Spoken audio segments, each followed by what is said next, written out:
अभिमन्यु के मना करने के बावजूद भी जब रोहित उस रोड पे आगे निकला, थोड़ी दूर जाने के बाद रोहित ने क्या देखा कि एक बूढ़ा आदमी बीच सड़क में लाठी लिए चले जा रहा है। रोहित उस बूढ़े आदमी को कम से कम 5 मिनट से हॉर्न मार रहा है, लेकिन वो बूढ़ा आदमी रोड से हट ही नहीं रहा है। वो सीधा चले जा रहा है, चले जा रहा है। ये सारा नजारा देखकर अभिमन्यु के दिल में बेचैनी पैदा होने लगी और अभिमन्यु ने रोहित से फिर से बोला कि गाड़ी मोड़ ले, हम इस रास्ते से आगे नहीं जाएंगे। तभी पीछे बैठी उस लड़की ने रोहित से बोला कि रोहित तुम जाके देखो, उस बूढ़े को रोड से हटा दो, शायद वो बूढ़ा बहरा होगा जो तुम्हारे हॉर्न मारने के बावजूद भी रोड से हट नहीं रहा है। तभी रोहित ने बोला कि हाँ ठीक है, मैं जाके उस बूढ़े को देखता हूँ और रोड के किनारे कर देता हूँ। अभिमन्यु को थोड़ा डर सा लगने लगा कि आखिर ये लड़की इस रोड से जाने के लिए इतनी उत्सुक क्यों है, जबकि इस रोड पे एंटर करने से पहले ही उस बोर्ड पे साफ साफ बड़े अक्षरों में लिखा था कि इस रोड पे 9 बजे के बाद सफर ना करें। तो आखिर ये लड़की इस रोड से क्यों जाना चाहती है? अभिमन्यु को वो लड़की बहुत अजीब तो लग रही थी, लेकिन अब उससे डर भी लगने लगा था। जब रोहित गाड़ी से उतरने ही वाला था तो अभिमन्यु ने रोहित का हाथ पकड़ लिया और बोला कि तू कहीं नहीं जाएगा, गाड़ी को बैक कर और यहाँ से वापस चल, हम इस रोड से नहीं जा रहे हैं। तब रोहित ने अभिमन्यु को थोड़े वैसे इशारे करके बोला, अरे समझा कर यार। और रोहित ने अभिमन्यु से अपना हाथ छुड़ाया और बूढ़े की ओर जाने लगा। रोहित उस बूढ़े आदमी को पीछे से ही आवाज दे रहा था, ओ दादाजी सड़क से हट जाइए। लेकिन वो बूढ़ा आदमी अपने आप में ही मस्त होके बीच रोड से चले जा रहा था। तभी रोहित ने जाके उस बूढ़े आदमी के कंधे पे अपना हाथ रख दिया और जैसे ही उस बूढ़े ने रोहित की ओर मुड़ के देखा तो रोहित की आंखें बड़ी बड़ी हो गई, उसके पैरों तले जमीन खिसक गई। उस बूढ़े की एक आंख जैसे अंदर घुसी हुई हो, कुछ नहीं दिख रहा था, सिर्फ ब्लैक होल दिख रहा था और एक आंख उसकी सही सलामत थी और उसी आंख से रोहित को इतनी गुस्साई नजरों से देख रहा था कि जैसे रोहित ने कोई बहुत बड़ी गलती कर दी हो। उस बूढ़े के चेहरे की चमड़ी पूरी तरह हड्डियों से चिपकी थी, जैसे उनमें मांस ही ना हो। वो बूढ़ा देखने में इतना भयानक और डरावना था कि रोहित वहीं जम गया। उस बूढ़े ने रोहित से बोला, क्या हुआ बेटा? जब पहली बार बोलने पे रोहित नहीं सुना तो बूढ़े ने दूसरी बार थोड़ा जोर से बोला और अभिमन्यु ने वो आवाज सुन ली और वो भी गाड़ी से निकलकर उस बूढ़े के पास पहुंच गया। उसने जब उस बूढ़े को देखा तो वो भी एकदम डर गया। उसने देखा कि उसके शरीर पे चमड़ी तो है और हड्डी भी, लेकिन उसके अंदर मांस ही ना हो, उसकी चमड़ी उसकी हड्डियों से एकदम चिपकी हुई थी। और उस बूढ़े की भयानक आंखें देखकर अभिमन्यु को पसीना आने लगा। तभी अभिमन्यु ने रोहित को देखा, वो भी एकदम बर्फ की तरह वहीं पे जमा हुआ था।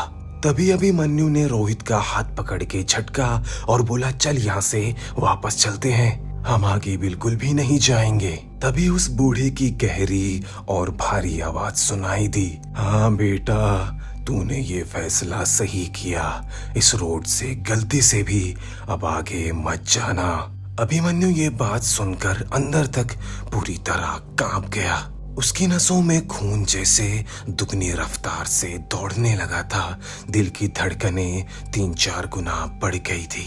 तभी रोहित जोर जोर से हंसने लगा, बोला, ओ दादाजी क्या सोच रहे हो, हम छोटे बच्चे हैं क्या जो तुम हमें कुछ भी बोलोगे और हम तुम्हारी बात मान के डर के यहाँ से वापस चले जाएंगे।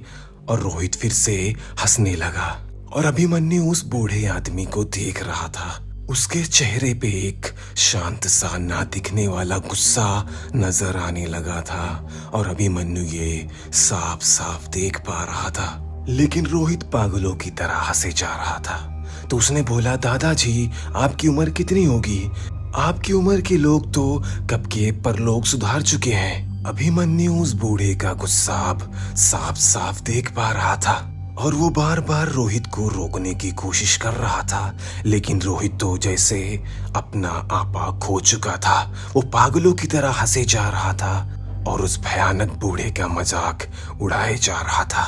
तभी उस बूढ़े ने कुछ नहीं बोला और बीच सड़क से हट गया और बोला, जा, अगर तेरी यही इच्छा है तो जा, लेकिन याद रखना, इस रोड से थोड़ी ही दूर आगे जाने के बाद तुझे पछतावा और अफसोस दोनों होने लगेगा कि काश उस बूढ़े की बात मान ली होती तो ये सब कुछ झेलना नहीं पड़ता।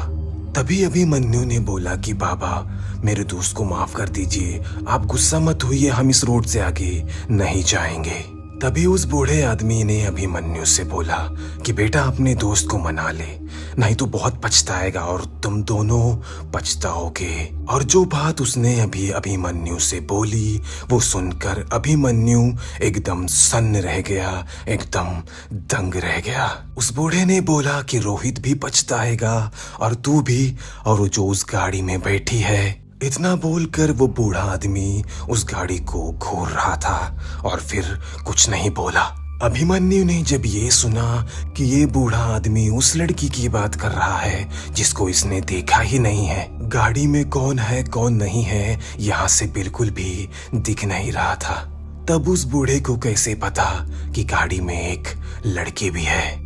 ये बातें सुनकर अभिमन्यु की टांगें कांपने लगी। वो अपने जगह पे स्थिर नहीं रह पा रही थी। अभिमन्यु एकदम से डर चुका था और उसने जब देखा कि रोहित अभी भी हंस रहा है और मजाक उड़ाए जा रहा है तो वो जाके रोहित को पकड़ लेता है। वो रोहित को चुप रहने बोलता है और गाड़ी की ओर उसको खींच के लेके जाता है। अभिमन्यु रोहित को वो बातें बताता है उस लड़की के बारे में कि जबकि उस बूढ़े आदमी ने उस लड़की को नहीं देखा और जहां वो बूढ़ा खड़ा था वहां से गाड़ी में दिख भी नहीं रहा है कि गाड़ी में कौन कौन है। फिर भी उस बूढ़े को कैसे पता कि गाड़ी में एक लड़की भी है। अभिमन्यु थोड़ा रुहासा हो गया और उसने बोला कि रोहित गाड़ी यहाँ से बैक ले, हम इस रोड से आगे नहीं जाएंगे।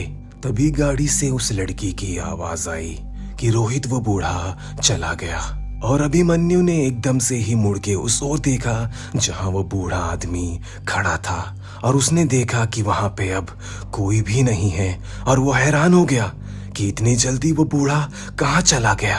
तभी अभिमन्यु ने रोहित को उस ओर देखने के लिए बोला और बोला, देख वो बूढ़ा अचानक ही कहाँ गायब हो गया। तो रोहित ने एकदम से बेपरवाह होके बोला कि अरे वो बूढ़ा कहीं रोड से उतर के किनारे चला गया होगा। रोहित ने हंसते हंसते बोला कि अभिमन्यु तू बहुत डर रहा है, तुझे मेरे साथ आना ही नहीं चाहिए था।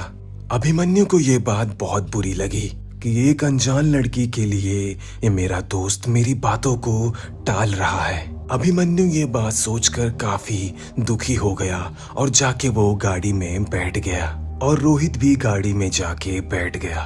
रोहित गाड़ी को आगे उस रास्ते पे लेके जा रहा था।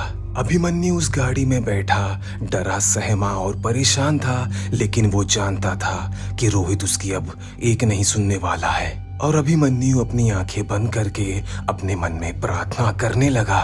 रोहित ने गाड़ी आगे ले जाके एक पुल के सामने रोक दिया। उस पुल पे एक चेतावनी लिखी हुई थी, ठीक उसी तरह जो इस रोड पे एंटर करने से पहले उस बोर्ड पे लिखा हुआ था, लेकिन यहाँ पे टाइमिंग अलग दी हुई थी। उस बोर्ड पे लिखा हुआ था कि 6 बजे के बाद इस पुल से आगे गलती से भी ना जाएं। ये बात आपको सख्ती के साथ सूचित की जा रही है कि शाम के 6 बजे के बाद इस पुल से आगे बिल्कुल भी ना जाएं। अभिमन्यु जैसे ही ये पढ़ने के बाद रोहित की साइड देखने ही वाला था कि रोहित ने गाड़ी के एक्सेलरेटर को दबा दिया और गाड़ी पुल के आगे निकल गई। और जैसे ही पुल के आगे कुछ दूर गई तो रोहित और अभिमन्यु ये एहसास कर पा रहे थे कि यहाँ पे कुछ ज्यादा ही अंधेरा है। सर्दी का कोहरा ना होने के बावजूद भी रोड पे बस कुछ दूर तक ही दिख पा रहा था और आगे रोड पे साफ साफ ना दिखने की वजह से रोहित गाड़ी नहीं चला पा रहा था। तभी रोहित ने गाड़ी को साइड में रोका और उतर के आगे देखने गया। तभी रोहित के साथ अभिमन्यु भी गाड़ी से उतरा और वो भी आगे जाके देखने लगा। और जो उसने देखा वो देखकर वो अपने आप को रोक नहीं पाया और रोहित पे चिल्लाने लगा कि देख, ना मानने का नतीजा यही है। लेकिन रोहित इस बार अभिमन्यु के चिल्लाने पे कुछ नहीं बोल रहा था और उसको भी ये एहसास होने लगा था कि रोहित से गलती हो गई है, क्योंकि गाड़ी की हेडलाइट एकदम धीमा जल रही थी और रोहित और अभिमन्यु के वहां सामने जाके देखते देखते ही वो धीमी लाइट भी बुझ गई। तभी रोहित गाड़ी के दरवाजे के पास आया और उसने उस लड़की से बोला कि गाड़ी की हेडलाइट्स खराब हो गई है और आगे हम जा नहीं पाएंगे, इसलिए मैं सोच रहा हूँ कि यहाँ से हम वापस जाएंगे। लेकिन उस तरफ से कोई जवाब नहीं आया। वहां इतना अंधेरा था कि गाड़ी की बैक सीट भी नहीं दिख रही थी कि वहां कोई है या नहीं। तो रोहित ने फिर से बोला उस लड़की को, लेकिन उस लड़की का फिर से भी कोई जवाब नहीं आया। खड़ा ये सब देख रहा अभिमन्यु भागते हुए गाड़ी के दरवाजे के पास गया और मोबाइल की टॉर्च जला के जब उसने बैक सीट पे डाली तो जो अभिमन्यु और रोहित ने देखा वो देखकर दोनों की रूह कांप गई, क्योंकि बैक सीट पे कोई था ही नहीं।